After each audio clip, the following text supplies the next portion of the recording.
Malaysia saja, termasuk yen, termasuk won, termasuk yuan dan sebagainya, mata-mata wang utama di Asia, kecuali USD je kurang affected. Kenapa USD kuat? USD dengan Brunei, USD sama level dengan dolar Brunei. Walaupun dia ada kesan sikit, tapi dia tak kacau macam Malaysia. Okey, pada ketika itu yang masalah politik tadi biarlah tepi Bila ekonomi mula merudum dengan sebab campur tangan kewangan, bukan campur tangan, manipulasi kewangan oleh George Soros tadi kepada negara-negara Asia dengan hasrat untuk membunuh karakter ekonomi Asia yang masa itu mula menunjukkan peningkatan. Tapi tak boleh bunuh sampai sekarang ni. China, Jepun, Korea, Taiwan, Hong Kong, masih Singapura sendiri masih duduk sebagai pesaing kepada ekonomi antara bangsa. Okey, kita balik pada itu 1998. Mata wang Malaysia pada ketika itu sampai sehingga 4 poin berapa berbanding dengan 1 USD. Dan kita bayangkan setiap urusan trading mana pelaburan, perdagangan yang berlaku di dunia, dia terikat dengan USD.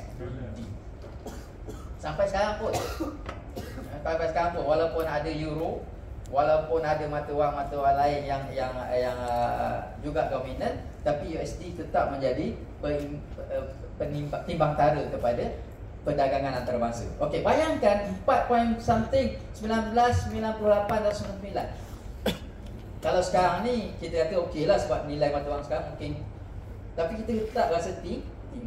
Okey. Pada ketika itu siapa jadi Perdana Menteri? Yang Muhammad Datuk Seri Dr. Mahathir di Kelantan lah masa tu Dan apa yang Tun buat, apa yang Perdana Menteri buat? Dia ikat atau tambat mata wang ringgit kepada 3.8.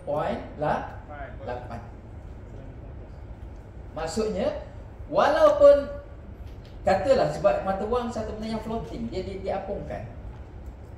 Dia sebab dia adalah merupakan komoditi. Mata wang komoditi tu dia akan naik turun. Okey, katalah kalau masa itu tiba-tiba ekonomi stabil dia ringgit mengukuh, tapi dia tidak akan memberikan kesan kenaikan, dia tetap duduk pada 3.8 pada nilai 1 USD. Sekarang ni 4.2, 4.1, 4.5, tapi tak ada tambatan sekarang dia biarkan begitu. Okey, kerana apa dia tambat? Kerana ada penganalisis menjaga mungkin mata wang utama di rantau Asia Tenggara dan sebagainya mungkin akan terjejas sehingga sampai 15 pada 1 USD. 15 ringgit 1 USD. Bayangkan, dan perdagangan berdasarkan kepada USD. Saya ambil contoh spek saya ni. Berapa harganya ni? Ray-Ban brand biasa je ni. 200. Spek orang berdekat kan? 2,600. Murah lah tu. 200 tak. Sebut lah, dia pun ingat gitu kan. RM2.60 dekat Eco Shop Lah. Okey Okey, RM2.60 darab dengan 15. Kalau kata 2.6 USD darab dengan 15, RM30 satu spek. Yang asal RM2 lebih. Bayangkan bagaimana terkesannya ekonomi dengan sebab terkesannya mata wang. Jadi ketika itu Tun tanpa melalui parlimen dan kabinet pun tak sempat nak bahaskan, dia terus menambat mata wang ringgit takut terkesan. Walaupun ada cadangan IMF dan sebagainya begitu, tapi Tun tambat ringgit Malaysia pada 3.8 walaupun dikritik oleh setengah kepimpinan termasuk pembangkang pada ketika itu, dan termasuk juga dikritik oleh pakar-pakar ekonomi, tapi Tun tambat tanpa melalui proses-proses nak panggil parlimen atau sebagainya, sidang adat atau sebagainya. Ini yang terpaksa dibuat urgent. Kalau tak, mungkin ringgit Malaysia akan jadi 15 pada USD. Bayangkan kalau nilai perdagangan Malaysia kita katalah 1 bilion USD, jadi berapa bilion nilai kita? 15 bilion. 15 bilion. Dagang kita melibatkan 1 bilion saja. Tapi nilainya jadi 15 bilion. Kita mengimport barang dan sebagainya. Dan kita mengeksport barang pun dia akan efek sebab mata wang kita dia akan menyusut. Nilai 1 bilion akan tinggal di sana berapa ke? Kita katalah kita mengeksport barang 15 bilion nilainya. Di Amerika jadi 1 bilion saja. Ataupun di pasaran antarabangsa 1 bilion je. Kenapa? Kita menggunakan US. Jadi antara yang tersebut, Tun dapat masa itu 3.8. Dan kemudian baru Tun menjelaskan. Dia buat roadshow dan sebagainya, termasuk pada ahli kabinet, termasuk pada dalam parlimen, menjelaskan mengapa beliau tambat mata wang pada ketika itu. Kian Nisah terima kasih. Betul, kerana ada perkara yang mendesak. Tapi saya tak terima perkataan kod di ujung itu. Buangkan segera. Terima kasih di rumah kerana menambah kita. Alright. Ada perbincangan? Baik tak baik ini, kita bukan nak cari baik tak baik. Tapi bagi saya, bila ada keperluan, pemimpin berhak untuk menentukan satu dasar yang boleh menyelamatkan organisasinya. Kalau negara tidak adalah.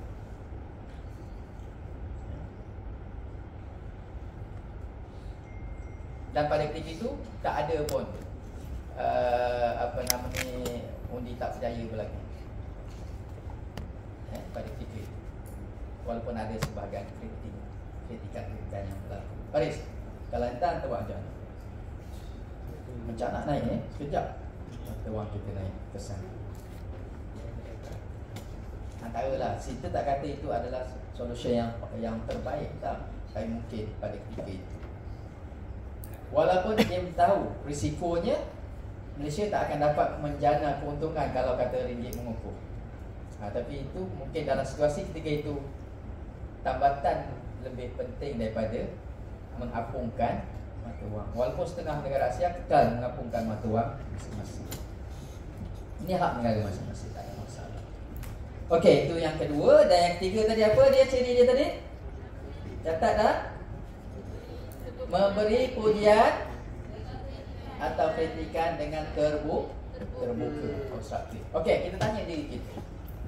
Kalau kita jadi pemimpin, kita suka menerima pujian ke kritikan?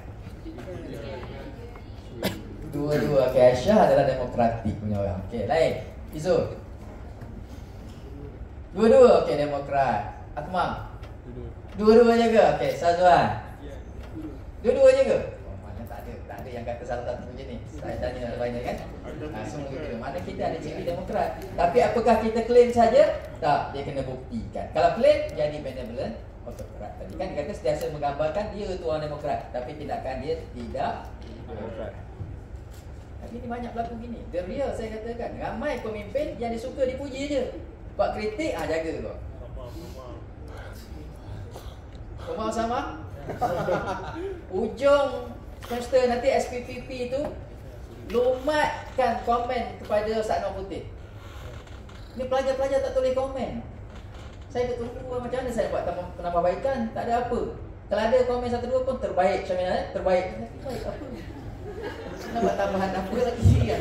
Nak sampai audit luar kata tak ada masuk SPPP ni Ustaz. Dia kata tak ada, nak masuk apa, tak ada komen. Dia buatlah komen. Tulis di situ kalau lebih bagus lagi dari rumah Usamah Ustaz. Secara ikhlas. Tak ada, insyaAllah kami tak akan bertindak pun kalau tahu. Tapi dia tak tahu, dalam sistem tak tahu siapa yang komen tu. Imam Zaifi nanti hujung semester nanti subjek ini. Nanti tak ada, dah berapa batch tak ada apa komen-komen dari pelajar. Analisisnya tinggi, 4.9, 4.8 Ustaz dapat. Dan 4 komennya tak ada. Alright. Syuhada? Okey? Terbaik.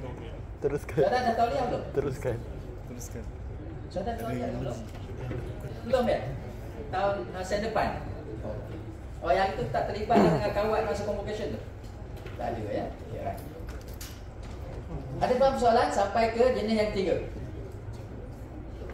Adik? Mana adik tadi? Tak ada tadi ya? Okey, tak ada. Nampak takut dia angkat sumpah jadi expo.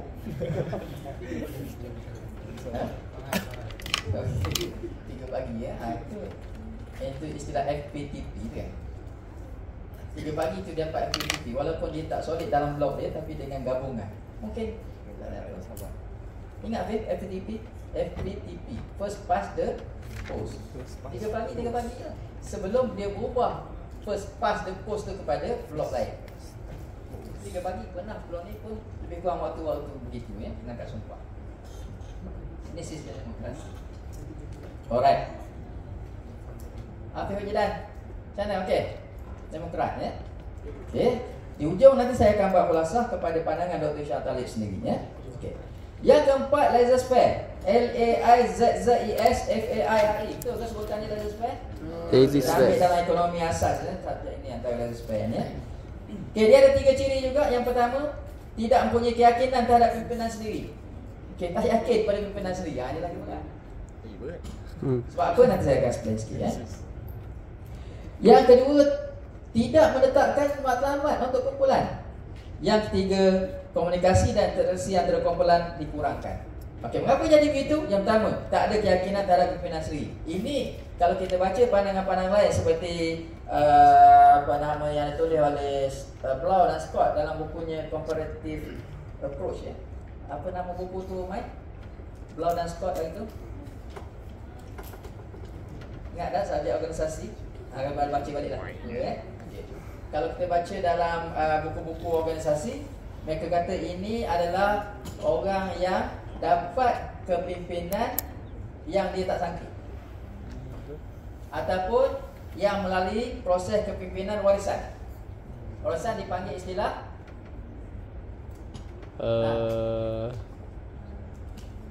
apa? Kalau warisan dipanggil istilah apa? Dalam sejarah Islam. Monarki antaranya kalau dalam konteks diraja ya. Maknanya kepimpinan yang diwarisi. Okay. Sebab apa dia jadi tak yakin? Kalau republik presiden. Sebab apa dia tak yakin? Sebab dia memang tak prepare pun tak nak menjadi pemimpin.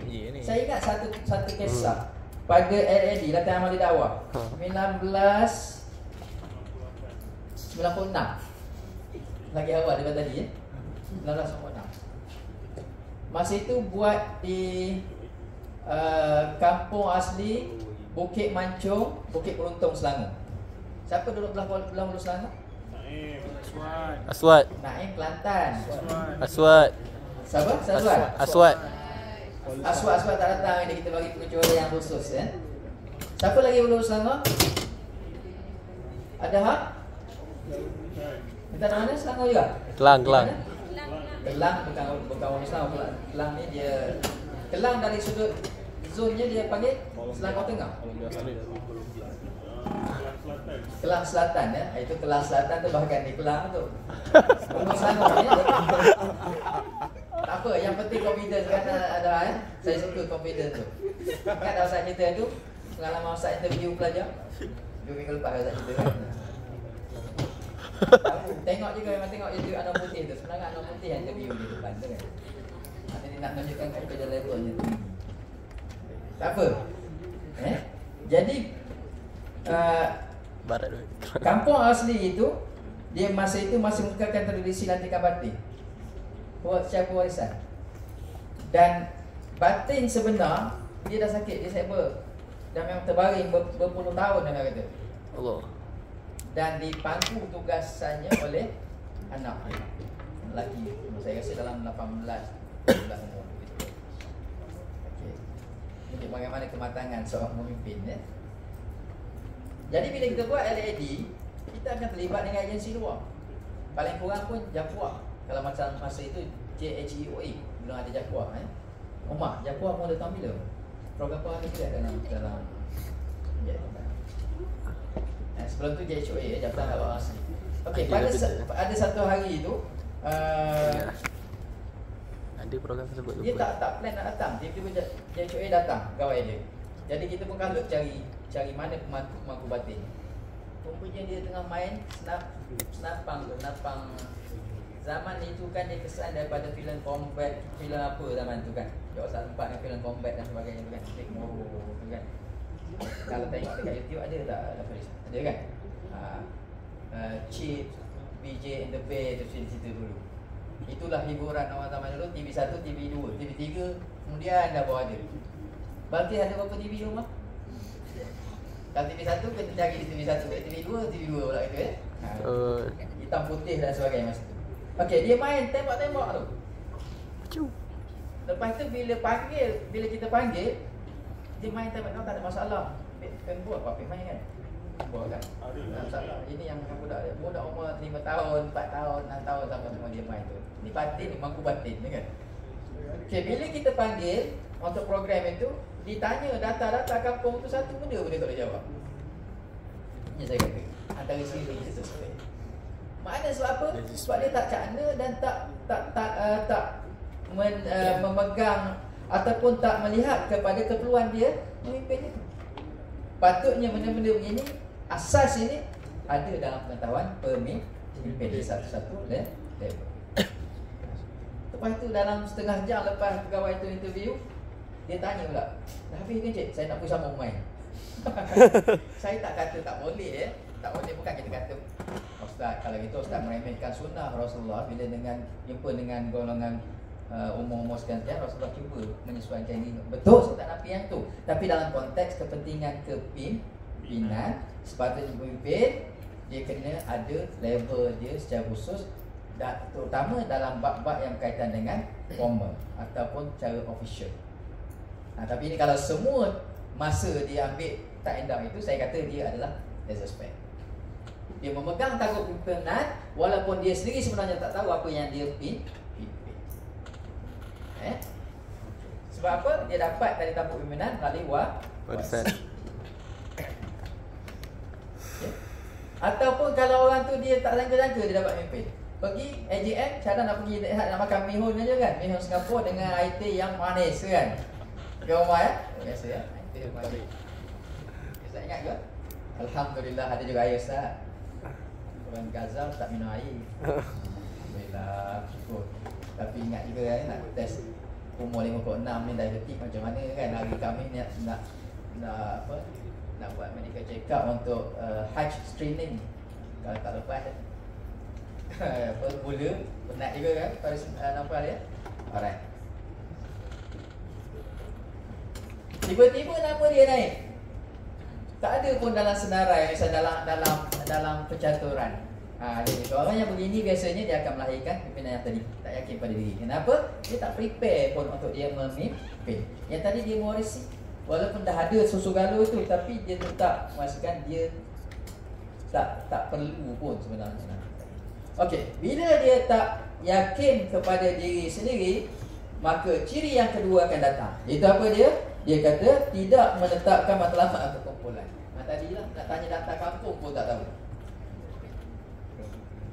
Padlan, apa kita nak bawa sepanjang 5 tahun bukan padlan sini, padlan tempat lain. Padlan sini insya-Allah positif semua. Tak apalah, ikutlah apa yang ada nanti kita lalui sama. Tak ada. Dia punya blueprintnya. Okey.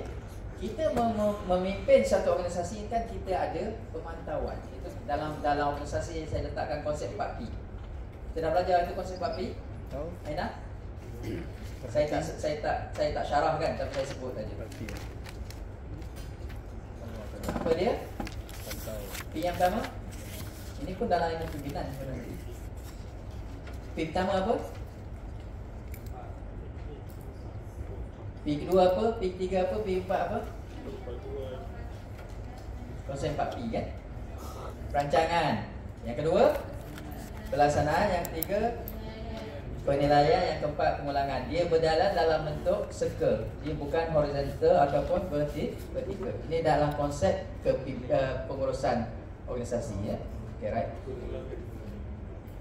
Dia tak meletakkan barang garis panduan. Okey, kalau kita tengok kepada sistem kewangan Malaysia, kita ada berapa kali bacaan KDNK?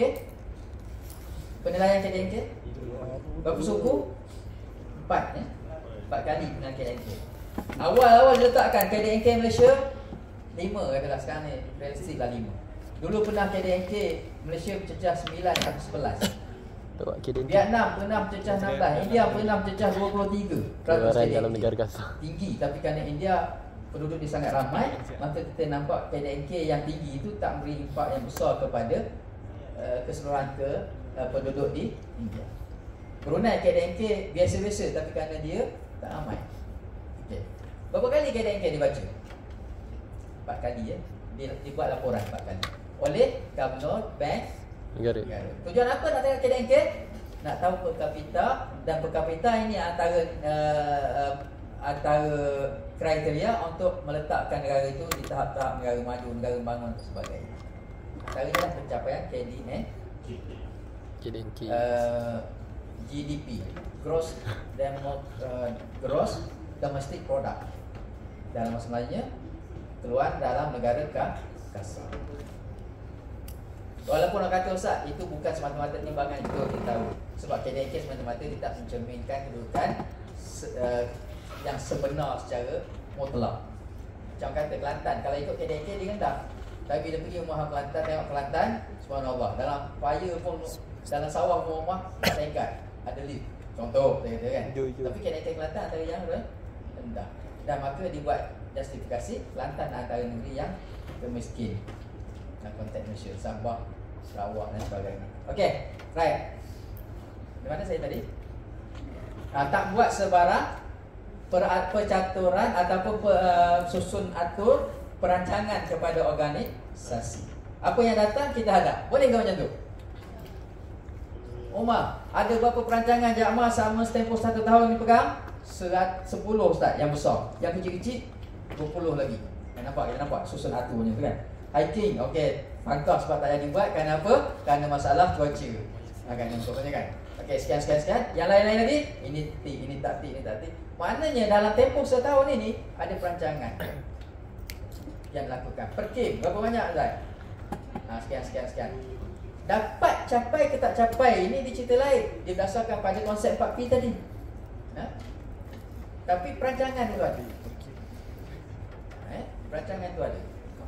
Okey, berbanding dengan retrospect, dia tak letak sebarang perancangan. Apa berlaku pada Januari? Tak tahu lagi Ustaz. Apa yang datang nanti kita buatlah apa yang patut. Apa berlaku pada Februari? Pun tak tahu. Apa berlaku pada Mac? Akhirnya 12 bulan dalam 1 tahun tak ada sebarang perancangan. Baik ke tak baik organisasi ini? Kurang baik. Sebab apa tak baik? Hasil daripada jenis pimpinan yang dianggap oleh Isa Talib sebagai laser. Dan yang ketiga, bila yakin tak ada sebarang perancangan, agaknya dia berani tak jumpa dengan orang. Kata rumah tu Jakma tak ada aktiviti langsung. Jom kita tanya. Kenapa pelajar Jakma tak lagi jumpa orang kan? Gerak lu. Contoh, rumah ni alhamdulillah well done kan? Alhamdulillah. Cukup masak. Itu saya nak bawa satu perbandingan. Pimpinan terbaik semua. Mengapa Aziz dia tak buat? Dia mengurangkan interaksi ataupun dia tak berani nak interaksi? Sebab kalau tanya dia jawab tak. Sumpah tak pernah. Kenapa? Dia ada perancangan yang dia buat. Jadi meminimalkan skor akademik terbaik sepanjang Jakma. Bila minimumnya pencapaian, maka dia tak ada perannya untuk berhadapan dengan halayak. Akhirnya kalau warisan jenis pimpinan laser spare diteruskan, agaknya dalam dia mempegang apa jadi kepada organisasi itu Nasuha. Jakma gulung. Cukup panjang tu. Apa jadi pada organisasi? Jakma gulung tika. Kita bayangkan dia akan berbuat dia tak ada apa kan. Mungkin AJM tak buat, akhirnya kena ban dan sebagainya. Ini kesan daripada kepimpinan yang melaksanakan jenis laser spare. Dia tak boleh, dia mesti kena ada. Okey. Habis 4 4 darab 3. Ingat tak ciri-cirinya ni? Ingat baik-baik. InsyaAllah. Kalikan dengan 3 ciri. Okey, saya nak buatkan rumusan berdasarkan pada apa yang Dr. Ishak tadi sebut. Saya bacakan ya. Corak kepimpinan Demokrat adalah yang paling berkesan dan produktif. Ini Dr. Ishak tadi punya ayat ya. Corak kepimpinan ini juga merupakan satu-satunya yang selari dengan kehendak syariah Islam. Selari. Bukan Demokrat itu pimpinan syariah Islam, bukan. Selari ya. Selain itu, corak ini membawa pemikiran baru, perubahan positif dan rasa tanggungjawab bersama. Okey, saya nak kaitkan dulu Ustaz. Bila Ustaz kata demokrasi boleh bawa nilai syura, demokrasi boleh bawa nilai khilafah. Macam mana cara nak bawa Ustaz? Okey, saya buat satu gambaran. Katalah, Fif, bagi satu contoh parti politik. No. Ini bukan kita bincang politik tapi dia kepimpinan Malaysia untuk membina daulah melalui demokrasi tadi. Ada parti-parti yang khusus. Okey, Fir, bagi satu. Pejuang, okey. Kita tahu Datuk api ke mana. Aisyah. Sharifah Aisyah, okey. Perkataan. Bunga Raya. Bunga Raya tu apa tak apa. Parti pokok. Akmal. Amanah. Amanah. Muda-muda. Bebas lambang gajah. Menang yang satu di Sabah. Sabah ada 5 bebas menang. Saya tak ingat semua Izzul, please help me. Izzul Ikram. Sabah kan? Sabah kan? Salah satu daripada 5 tu ada yang lambang gajah kan? Menang pilihan raya kan, calon bebas. Tu saya katakan dimensi demokrasi di Sabah Sarawak dia agak berbeza dengan di Sarawak. Di Sabah Sarawak biasanya akan ada calon-calon bebas akan menang. Semenanjung sangat jarang. Kecuali pernah berlaku pilihan raya yang dua pilihan raya lepas. Okey, 2 kali dah dia. Prabakara di Parlimen Batu. Yang first itu. Sekarang ni dia masuk dalam PKR. Yang 2022 dia bertanding atas PKR. Yang 2018 dia bertanding atas calon bebas walaupun proksi kepada PKR. Bila mana Tian Chua tak dapat bertanding masa itu kerana kesalahan, sabit kesalahan di Mahkamah dan kena hukuman penjara. Ingat tuan-tuan sejarah dia? Parlimen Batu kosong, maka Prabakaran menjadi calon bebas proksi kepada PKR masa itu dan Prabakaran menang dengan majoriti yang sangat besar. Parlimen Batu. Batu di Kuala Lumpur Okey, macam mana nak buat? Arif, bagi satu contoh parti yang tanding di dalam sistem demokrasi di Malaysia. Apa dia? Perikatan Nasional. Malu-malu je nak cakap Arif kan? Apa, kita adalah dalam bidang akademik. Tanya ustaz-ustaz parti apa? Dalam personal saya punya apa nama tu lain. Kalau nak tahu kena belanja apa weh? Pizza yang tidak boykot. Yang saya besar tu kan. Apa boleh cerita. Ini secara akademik, Fatin. Okey Fatin. PAS, okey, PAS. Apa yang PAS ada? Gaduh. Siapa lagi? PN lagi? Letaklah apa saja. Kita bayangkan bagaimana nak menyesuaikan demokrasi dengan khilafah tadi. Okey. Kita beritahu pada pemimpin-pemimpin parti ni sama ada yang bernama presiden atau yang dinamakan dengan nama-nama lain. Ada setengah parti yang Setiausaha Agung dia merupakan leader sebenar pada parti. DAP Setiausaha Agung jadi leader. Jawatan tertinggi dia dalam konteks parti. Okey, kita kata Datuk Seri Dr. Zahid Hamidi, tolong Datuk Seri pilih berapa ratus calon parlimen sekarang. Tapi takkan tanya semua kan. Kita katalah 200 calon parlimen daripada BN. 2, 2, 3. Kita nak yang tadi, yang sebenarnya Imam Mawadi sebut. Apa Aisyah Imam Mawadi sebut? 9 perkara tu kan. Kecuali tak ada turunan Quraisy lah kan. Apa lagi yang Ibn Hazan sebut? Apa lagi yang Sulaiman Ibn Taimiyah sebut? Al-Islah fal-Islah, Al-Amsal fal-Amsal. Kita nak yang begini Datuk Seri. 200 calon BN semua begini. Dia pun buat sanggar kerja UMNO BN. Dapatlah 200 calon yang seperti kendaki itu. Okey, kita akan dihidangkan dengan 200 calon dari BN yang well done tadi. Garing tak garing sangat. Okey, mentah tak mentah sangat. Well done. Tomahawk well done. Okey. Kita katakan Datuk Seri Tan Sri Tuan Guru Datuk Seri Abdul Hadi Awang. Tuan Guru, kami nak calon PAS, berapa PAS akan bertanding? 120 tuan dia kata. Kami nak 120 ni yang calon-calonnya seperti Imam Mawadi sebut. Maka PAS pun usul untuk menyediakan kita 120 calon PAS dengan karakter dan juga saksiah sedemikian rupa. Begitu je dengan pejuang, begitu je dengan Bersatu dengan lain. Kalau sanggup kesanggupan mereka ini untuk menyediakan calon-calon untuk dihidangkan kepada khalayak di mana-mana parlimen atau DUN dengan pertimbangan tadi, maka bagi saya kita milih demokrasi itu, walau calon mana kita pangkal pun dia akan datangkan natijah yang sangat stabil. Cuma itu idea yang sangat ideal. Idea yang sangat tapi mustahil tak? Mustahil kalau ada kesediaan itu. Cuma jadi isu itu tadi lah, MPK pun jadi calon. Mabuk pilkuda kan pun jadi calon kan. Okay, Pak Fuzah, dia nampak dia punya flow tu, cadangan itu. So saya katakan, disebut oleh Syah Talib tadi, dia agak stabil. Dia selari dengan tuntutan syariah tu kalau dalam konteks menyempurnakan aspek-aspek daulah tadi. Tapi dengan syarat tadi lah. Dengan syarat tadi. Berbanding kita nak mecahkan sekarang ni, nak jadikan semua sistem khilafah ni yang ada. Secara mana bordernya, cara mana caranya, sila nyatakan. Tak boleh Ustaz. Akhirnya dia awang-awangan gitu. Semua akhirnya tak keluar mengundi kerana nak mengelakkan daripada berdosa terlibat dalam demokrasi. Maka ke mana perginya daulah itu? Mana pergi daulah itu? Ini yang saya katakan. Berapa banyak adalah negara yang terbina dengan sistem khilafah yang tak diperjuangkan tadi. Cuba bagikan pada saya contoh-contoh. Tak ada Ustaz. Kalau tak ada, macam mana? Kami senyap tu dah selimut bila hari undi. Okay. Bagaimana nanti natijah di ujung nanti? Ini kena pertimbangkan.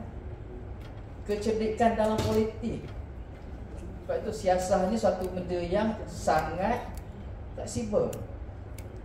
Kena ada fit muazanahnya. Kena tengok angle-angle-nya. Supaya apa? Akhirnya nanti kita tak akan terpangkap. Kalau berlaku, saya katakan di negeri-negeri yang ada state constitution yang selamat, itu tak ada masalah. Kalau tak berlaku, cari tak itu state constitution janji kita itu kan? Cari, Johor cari. Ada tak clause yang tu? Syarat itu. Ada tak? Di Selangor ada Fib? Di Kelantan ada Azad? Di Negeri Sembilan ada apa nama ni, Paris dan juga Haziq? Ada. Di Johor ada, Padlan? Ada. Klaus yang mengatakan tadi, yang menjadikan dominasi undang-undang mengatasi daripada dominasi yang digunakan pakai secara biasa, iaitu majoriti ataupun lebih banyak kerusi, iaitu memegang tampuk eksekutif. Ada berlaku? Umar jangan pergi lagi, faham ada Umar? Ada tak? Ada, apa yang pergi dulu. Nanti balik cari. Akmal, nampak dah kemarin, tak nampak dah macam mana flow yang saya sebutkan. Saya tak nafikan sama sekali bahawa khilafah itu sangat penting. Tapi kalau kita berwenang dengan cara yang tersebut, sedangkan kita tak ada option pun untuk mencapainya, dan kita menafikan demokrasi, maka jangan salahkan siapa-siapa kalau kata kita dari sudut dominasi, dari sudut daulah kita jadi huru hara. Ini bukan zaliman. Ini the real. Dari sudut nilai akademik dan ilmiah kita bicara. Ada dosa dekat sepadan Johor, ada satu khilafah terbina situ. Saya pun pergi tengok, oh betul. Saya bersetuju dengan itu. Tapi kalau tak ada, hanya awang-awangan aja, maka tak mana. Hari kena raya duduk mana? Dalam selimut. Kita beratur 2-3 jam. Kenapa? Kita rasa tanggungjawab untuk menentukan sekurang-kurangnya tanggungjawab kita untuk menyediakan satu sistem kepimpinan dan membina daulah yang kita rasa boleh buat. Itu saja fungsi kita, tanggungjawab kita. Lebih itu kita ada nak kontrol, kerana tak boleh kan. Itu soalan. Nak kutuk saya ni masalah saya koyak dia kutuk, kutuk lah. Gaji saya macam tu juga. Oh, lecturer kamu, ustaz kamu masuk kuliah, baca nota dan sebagainya, balik makan, tidur, lepas tu esok masuk kuliah pula. Oh no, tak ada point pun sebenarnya. Saya tak rasa, tak jadi gudis punya. Saya tak nak ambil pak. Saya kata tak apa, saya dapat pahala. Tapi ke mana kita kalau kita pegang kepada pandangan ini 40-50 tahun akan datang? Nak pada perlembagaan pun yang kita kata tak ada satu clause dalam perlembagaan yang meletakkan itu. Nah, ini sekali lagi anak-anak saya, ini bukan sentimen, tapi ini satu lontaran daripada kesedaran kita terhadap penting. Mengapa penting daulah? Tak ada daulah tak boleh Ustaz. Memang penting daulah.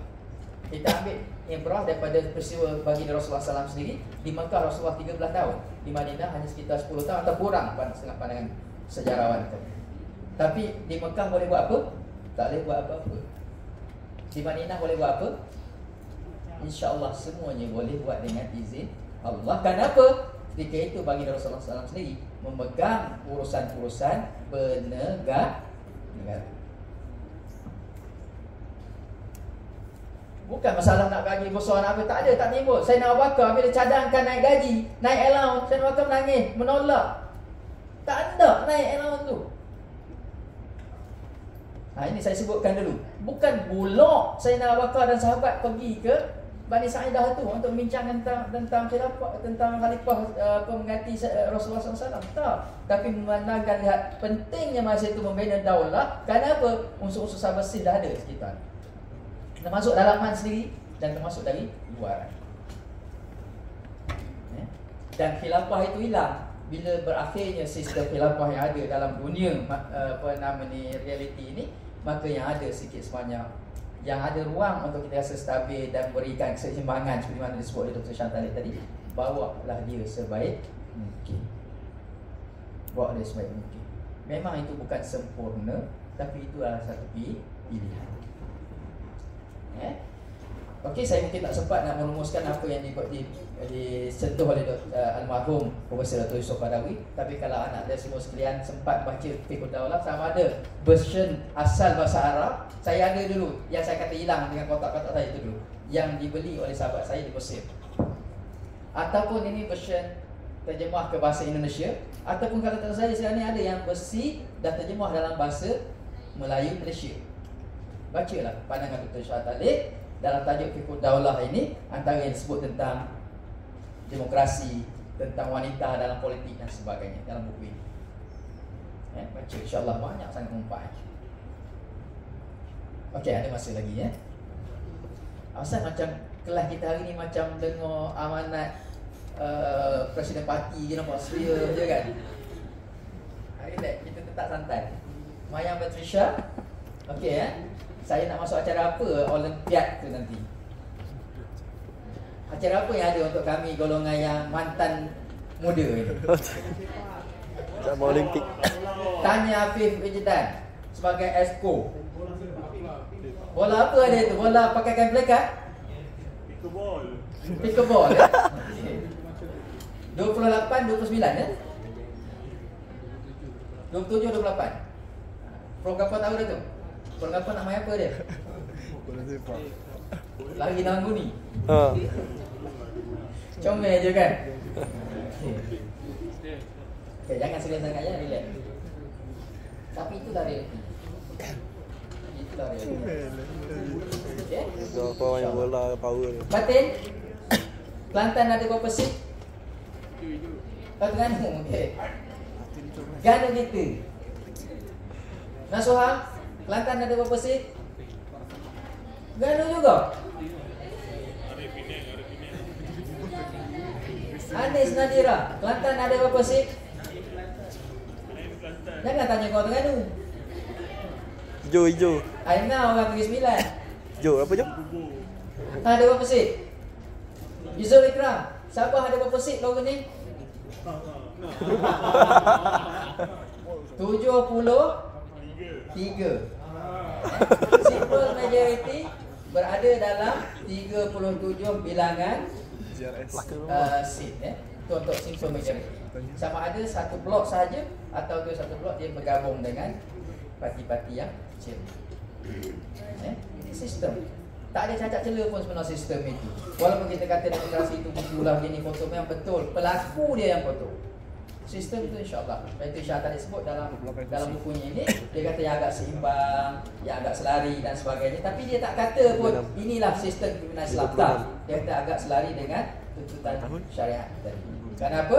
Dia menjadikan stabil dan datangkan nilai yang produktif sepatutnya. Ataupun nilai yang dia kata datangkan pemikiran baru, mengumumkan perubahan yang positif dan rasa tanggungjawab besar.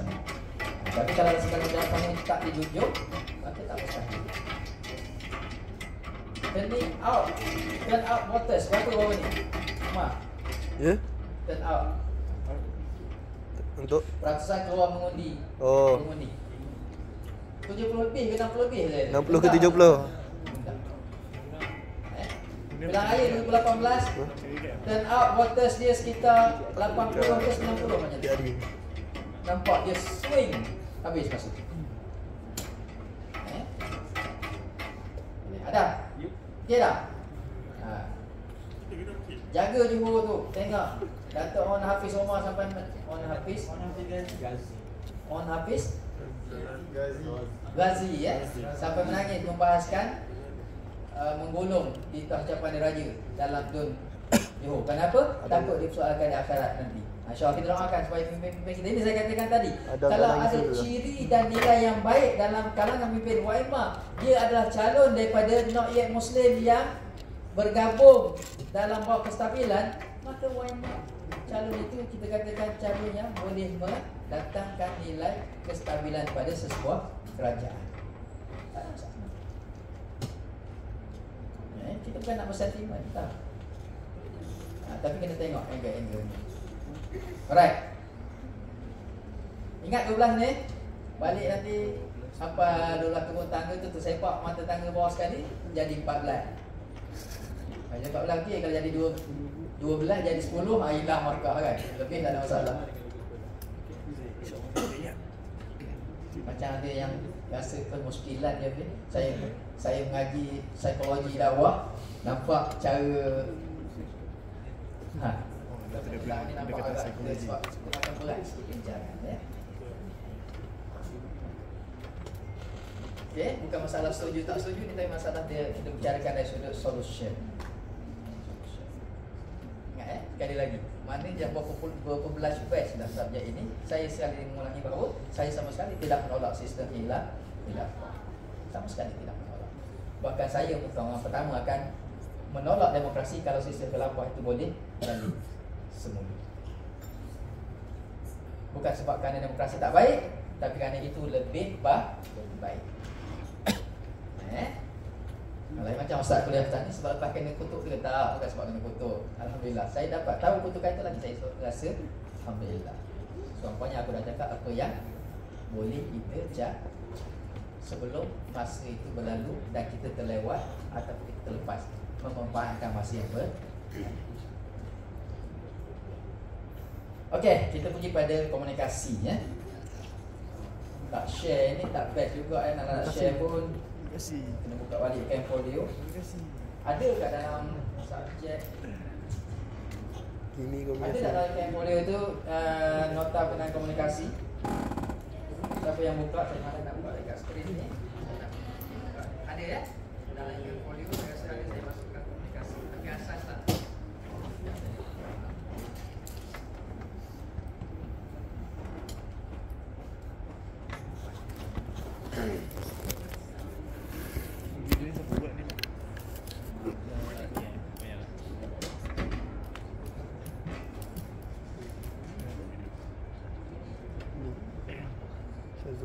Slide yang berapa tu? Sebelum komunikasi tu ada slide lagi tak? Syazwan buat. Ada tak? Syazwan Aiman.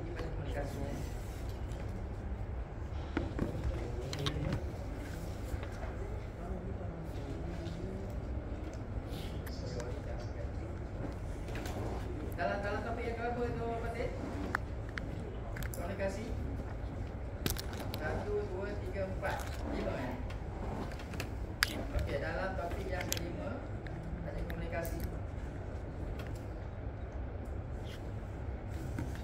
Okey. Siapa yang buka tajuk komunikasi ni nampak? Komunikasi berasal daripada communicate, pemberitahuan. Ini kata dasarnya, terminologi ya. Bahasa Melayunya komunikasi itu hubungan langsung atau tidak langsung. Apa maksud hubungan langsung atau tidak langsung? Alia, komunikasi kan? Siapa mau ada komunikasi? Kemar. Maya Patricia. Apa komunikasi langsung, apa komunikasi tidak langsung? Komunikasi langsung apa? Verbal. Verbal. Komunikasi lisan dan bukan di Secara lisan. secara terus Tak langsung? melalui emosi. Media sosial. Okey, terima kasih. Terima pandangan. Akmal pun komunikasi. Komunikasi. Tak ingat lah, saya kena fikir dulu kan. Apa pandangan Akmal, komunikasi langsung atau tidak, dan komunikasi tidak langsung? Komunikasi langsung melalui percakapan. Buat sikit Akmal. Akmal. Langsung secara percakapan secara terus lah. Cara terus. Secara terus. Macam kita ni cara terus Okey, yang tak langsung? Tak langsung. Contohnya melalui perasaan, body language, dan sebagainya. Jalan yang paling selamat. Siapa lagi yang dalam modul komunikasi? Afiq Wijdan. Ha? Min Banin? Yusmadi. Smadi? Ah. Smadi komunikasi, Smadi? Oh, tak ada komunikasi ya? Okey. Tak apalah, orang tadi mungkin yang lain panjang. Ahmad Zafi, komunikasi? Apa pada pandangan mentor? Komunikasi langsung dan komunikasi tidak langsung? Saya tahu Paris Naufal pun komunikasi. Cara dua hala. Komunikasi dua hala ya? Seorang individu dan seorang individu lain. Okey, yang tidak langsung? Tidak langsung seperti media massa. Media massa. Okey. Begitulah. Alright. Betul lah tu. Wardah, komunikasi. Apa komunikasi langsung dan komunikasi tidak langsung? Makin seluruh tu. Nah, langsung ke mana? Saya nampak sebenar je tu. Depan-depan, okey, tak langsung. Nanti di belakang. Lalu media sosial lah. Siapa lagi komunikasi?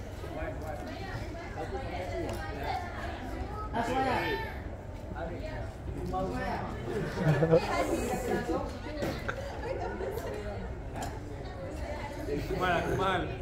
Kemal dia diam lagi. Kemal. Kait dengan orang yang tak langsung. Diam saja. Diam saja.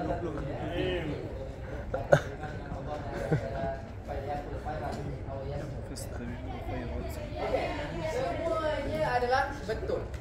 Tapi dalam konteks kita nak cari dari sudut maksudnya komunikasi langsung adalah komunikasi yang kita prepare.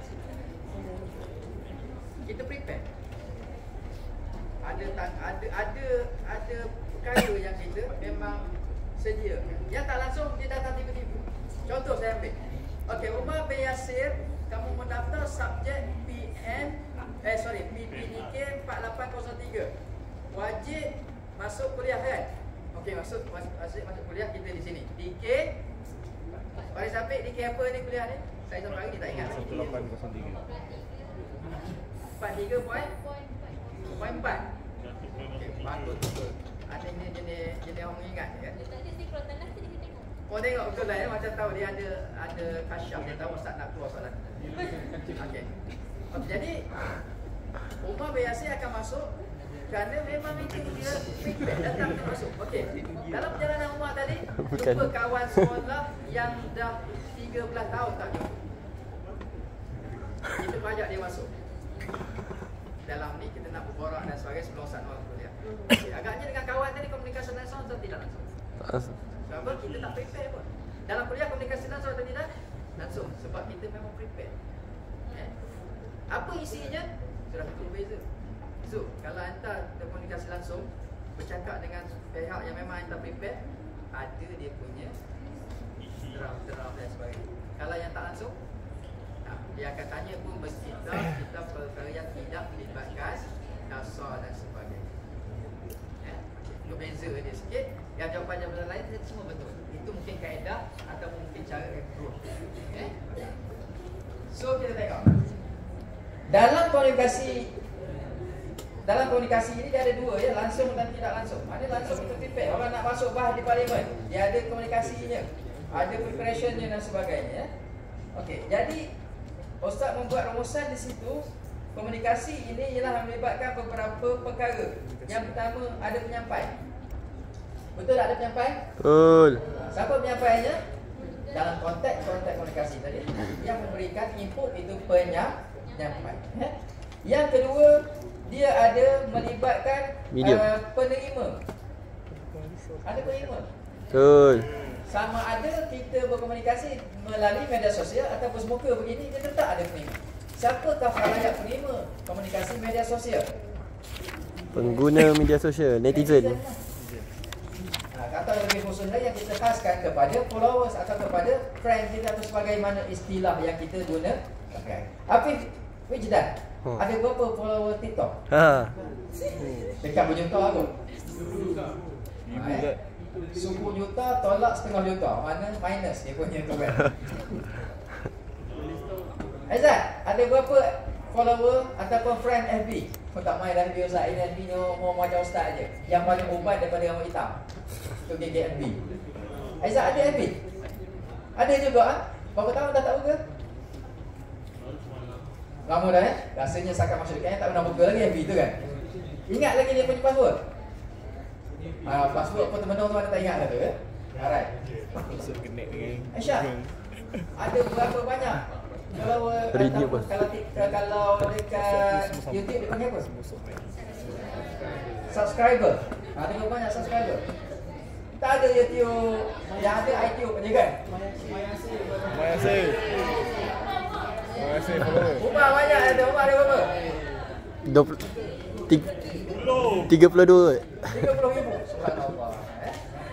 Tengok angka lebak. Angka lebak. Angka lebak student kita ni kat student. Encik lebah ya. Angka lebah tu mak saya lah. Encik lebah dia ya. Mana jalan selamat dia Opin. Tak aku salah dia kan.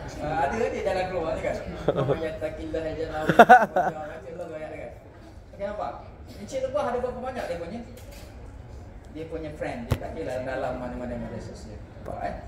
Itu dia penerimanya yang dapat manfaat lah. Jadi itu antara cirinya.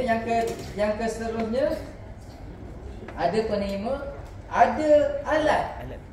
Dalam komunikasi mesti ada alat. Dalam media sosial, alat media sosial lah. Apa alat dalam media sosial ni biasanya? Yang paling mudah handphone lah kan. Anywhere, anytime boleh akses. Ada data lah, ada data Blackpink je lah kan, dia keluar gambar dinosaur yang nampak tu kan. Internet kan. Kita pun main dinosaur tu kan. Kalau naik flight yang jenis tak ada wifi tu kan, main dinosaur itu sampai dari Malaysia sampai UK 12 jam main dinosaur. Okay, Mak. Apa Mak? Ada macam nak tanya ke kan? Nak melontarkan satu pandangan? Okey, alat macam-macam alat. Kalau kuliah saya ni apa alat dia? Kuliah saya ni komunikasi langsung atau tidak? Betul. Kami kita prepare untuk kita menyampaikan, kita menerima, kita menggunakan alat dengan tujuan dan sebagainya. Kalau saya nak kuliah tadi, saya jumpa kawan saya di luar tengah makan dekat Ibrahim. Itu mungkin berlaku komunikasi yang tidak langsung sebab kita tak prepare. Okay? Okey, itu alat. Yang seterusnya ada bahan. Apa bahan yang kita nak kongsi? Hari ini bahan apa kita kongsi? Bahan tentang aspek kepimpinan. Cara detailnya apa kita dah lalui tadi? Jenis komunikasi, jenis kepimpinan moden menurut Dr. Isha Khalid. Kalau sebelum ini minggu lepas, sekian. Kita dah memang prepare bahan dia. Yang itu kita akan gunakan dalam ruang komunikasi kita ini ya. Dan yang terakhir ada tujuan. Apa tujuannya? Kalau dalam kuliah ni apa tujuan dia? Kita berkongsi maklumat ilmu dan juga informasi.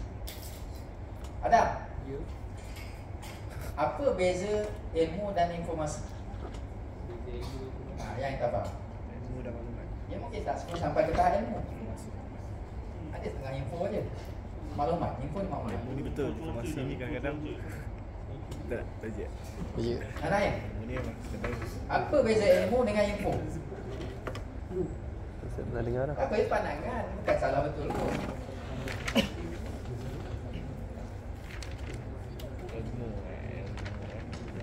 Umar Osama.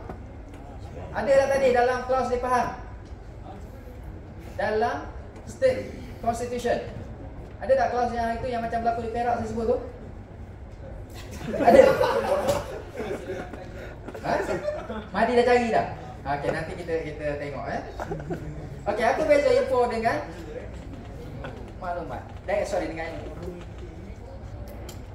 Info tu maklumat Kalau ilmu dia berbicara lebih mendalam kepada apa yang ada dalam info. Contoh saya ambil contoh yang mudah. Bill and trade. Okey, Okey, kita dapat bil elektrik sama ada cara printer ataupun yang tidak print, cara online dapat kan. Kita baca tekun kat situ. Kalau kita tengok dia punya penggunaan aja kan berapa ratus, berapa puluh. Tapi sampai kepada kita satu info dari TMB. Bagaimana menjimatkan penggunaan elektrik. Kita baca tak? Baca. Yang itu ilmu. Ini sedikit. So dalam sesi-sesi kuliah saya ni mungkin ada dua aspek. Ada aspek yang berkaitan ilmu, ada berkaitan ini. Dua-duanya manfaat. InsyaAllah. Okay, right, Okey. Pelbagai tujuan. Kita ada masa lagi untuk kita pergi pada slide yang berikutnya dalam tajuk yang sama. InsyaAllah ada rasa lagi. Ya. Minggu depan saya nak buka lah yang ni apa nama. Okey, pandangan Islam tentang ini. Mengapa Ustaz buat tajuk ni? Slide ni kenapa Ustaz masuk agaknya? Ini yang Ustaz cerita pada satu ketika Ustaz pernah dipanggil dulu untuk bagi talk kepada pegawai-pegawai kanan kerajaan. Pernah. Itu kan?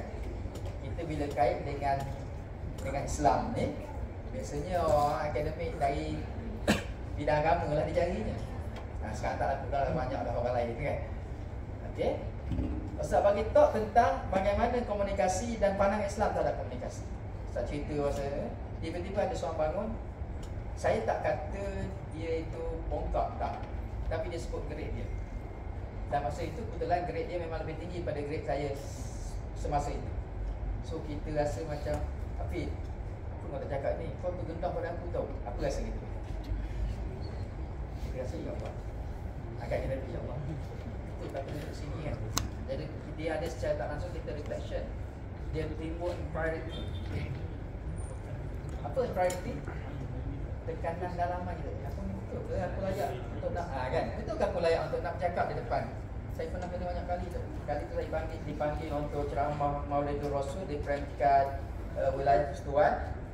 Tobat saya tak tahu. Ini saya cakap bahasa apa? Tobat saya tak tahu. Penerima anugerah Maulidur Rasul tahun itu di bulan Persekutuan ialah saya bersama sahabat saya, Datuk Dr. Zulkifli Al-Bakri. Saya datang ceramah, kebetulan saya tu stranded dekat Jem. Beliau dah ada sana sebab dia masa tu di wilayah kan. Saya masuk tu saya tengok, ya Allah, duduk di kursi utama untuk dia. Saya kata Dr. Zul minta izin untuk saya menyampaikan sedikit ceramah. Dia tersilakan. Ya Allah, ke depan dia macam mana kita punya nervous dia rasa kan. Masa dia dekat talk kan. Okey. Dia kata apa? Saya sekali-sekali kan. Dia kata, Ustaz, saya tak pernah jumpa sarjana Islam nulis tentang komunikasi. Saya kata dia pegang hati saya. Saya baca buku disebut. Saya pun jumpa buku itu dan saya rujuk buku itu, Weyrich, Weber dan sebagainya. Saya rujuk. Itu dalam urusan ya, kita biasa jumpa yang dia keluar satu. Saya tak jawab masa itu secara langsung, tapi saya buat secara biasa. Okey, kalau saya kata kita kaitkan komunikasi ini dengan tugas Rasul, kita boleh kata tak tugas Rasul itu sebagai satu komunikasi, utusan Rasul komunikasi. Okey, bagaimana nak tahu? Balik pada 5 elemen tadi. Dakwah Rasul itu ada tak 5 elemen tadi? Ada. Elemen apa? Penyampai, elemen penerima, elemen alat, elemen bahan dan elemen tujuan. Ada tak? Ada. Kalau ada, bermaknanya tugas para Nabi dan Rasul itu sebenarnya adalah tugas sebagai komunikator. Rasul itu sendiri pun dari sudut erti perkataannya ialah penyampai, pembawa risalah. Jadi rentetan daripada itu, untuk beberapa siri berikutnya saya masukkan itu nota-nota berkaitan dengan beberapa panduan daripada ayat Quran menceritakan tentang nilai ataupun elemen komunikasi. Saya ni pula masa itu baru mula bagi pandai buat slide. Masuklah gambar. Gambar apa dalam slide saya itu? Pokok teratai. Akhirnya font color hilang. Tenggelam di bawah pokok teratai dan bunga-bunganya itu. Jadi kalau kalian nak dapat isinya itu, buangkan bunga teratai itu. Saya share dalam bentuk PowerPoint kan, bukan dalam bentuk PDF kan. Buangkan yang itu. Saya sendiri pun dalam hal kita buka dekat handphone ya. Kalau buka dekat laptop tu kita boleh buang, edit di situ. Okay, So tajuk-tajuk berikutnya sama ada slide ketiga atau slide yang seterusnya itu kita bawa kepada kesempatan yang akan datang. Tapi saya nak mengatakan bahawa komunikasi ini adalah kerja mulia. Kerja yang kalau kita kaitkan dengan nilai kerasulan tadi, dia sebenarnya kerja dakwah para nabi dan para rasul yang menyampaikan daripada pertama baginda menerima risalah itu sampailah sekarang kita mengamalkan dengan teratur dan tenteram ini berdasarkan pada perjalanan kerja komunikasi yang para rasul, para nabi lah lakukan. Kita tahu tentang puasa, tentang solat. Bagaimana Rasulullah sebut? Sallu kama ra'aitumuni usalli. Maka para sahabat berdasarkan kepada hadis-hadis dan amalan Rasulullah SAW membicarakan perkara ini sampai pada kita sekarang. Adakah kita ambil, kita cari sendiri? Tak ada. Kita dapat daripada tinggalan-tinggalan yang ditinggalkan oleh para alim ulama ini. Jadi bagi saya, kalaulah mengatakan bahawa komunikasi itu bukan ilmu Islam secara dangkal, maka saya rasa pandangan itu silap. Tapi saya sama sekali tidak meletakkan su'uzan kepada perbincangan itu. Cuma mungkin kebetulan dia membaca tokoh-tokoh Mak Saleh ini dan sudah menulis ilmu berkaitan dengan komunikasi yang saya pun baca dan ambil sikit sebanyak idea daripada tokoh-tokoh kenaan pun. Itu dalam rujukan saya dalam slide itu kan, saya kaitkan ada beberapa tokoh-tokoh barat. Ada masalah sebenarnya. Tapi kerja komunikasi itu sebenarnya kerja risalah para nabi dan rasul. Sehingga kita dapat sampai pada sekarang ini apa yang Rasulullah sampaikan. Berapa ribu tahun tu, 1500 tahun lebih kurang perjalanannya tadi. Dan jauh lebih syadid cara pembuktian dan periwayatannya itu. Jauh lebih syadid. Sehingga kita dapat ilmu itu secara yang betul-betul dah genuine, asli. Walaupun pendekatan mazhab yang berbeza itu rahmat. Pendekatan mazhab berbeza itu rahmat. Dia bukan satu kesalahan. Okey, saya nak stopkan itu ya. Slide yang berikutnya kita akan share minggu hadapan. Jadi saya nak tanya sekali lagi, kumpulan 1 dah ada dah semua wakil kumpulan 1? Siapa tadi Rais kumpulan 1 tadi? Saya lupa tadi. Siapa tak sampai ya? Okey, agaknya dia terlupa kan kumpulan dia minggu depan saya bagi excuse. Jadi maknanya untuk kumpulan 1 pun insya-Allah seperti dengan kumpulan 3 selepas haja PBL saya akan bagi excuse untuk menghargai setiap usaha kumpulan masing-masing. Tapi taklah menghalang kalian datang. Saya tak tahu pintu, saya kata kumpulan 1 tolong Umar tolong jaga. Kalau ada kumpulan 1 nak masuk, halau mari keluar. Tak. Saya bagi sedikit kecualian untuk mungkin kalau ada keperluan untuk refresh dan sebagainya ya. InsyaAllah ya. Jadi kita berhenti setakat itu dulu. Minta maaf banyak-banyak atas kekurangan dan sebagainya. Memang elok kita baca juga ni walaupun kita dah ada bahannya kan. Kita baca macam kita balik pergi masuk ke GSC kat Golden Screen Cinema kan. Masuk-masuk ada suara je. Tak ada gambar. Jadi mana tak sampai dia punya feel itu kan. Jadi kalau ada suara dan ada gambar, barulah kita nampak filmnya itu. Jadi insyaAllah minggu depan kita akan pancarkan semula slide ini insyaAllah. Jadi saya minta maaf banyak-banyak. Ucapan terima kasih pada kalian semua. Dan doa yang berterusan supaya kalian semua dimudahkan Allah SWT urusan dunia dan akhirat. Yang paling khususnya urusan kalian untuk menyelesaikan kerja-kerja sebagai seorang pelajar insyaAllah. Amin ya rabbal alamin. Hujung semester ni kita depankan akan minta tajuk pelajaran yang buat lain insyaAllah ya. Okay, kita akan masuk. Saya tak tahu macam mana pendekatan KPP yang baru. Kalau dulu modul komunikasi akan disediakan oleh pensyarah-pensyarah modul komunikasi. Modul-modul lain pun itu juga dengan harga-hargaan yang seimbang. Kali ini tak tahu macam mana Dr. Ros. Mungkin the first time untuk beliau menguruskan urusan ladang yang ini bagi pelajar-pelajar tahun 3 ya. Apa pun kita doakan supaya dia pun jadi dimudahkan Allah SWT. Cari tajuk komunikasi, cari tajuk yang elok kepada Zania. Saya nak bagi tips sebelum saya stop. 2 darab 15 darab 4. Salah satu yang ada pernah dengar tip ini dia faham.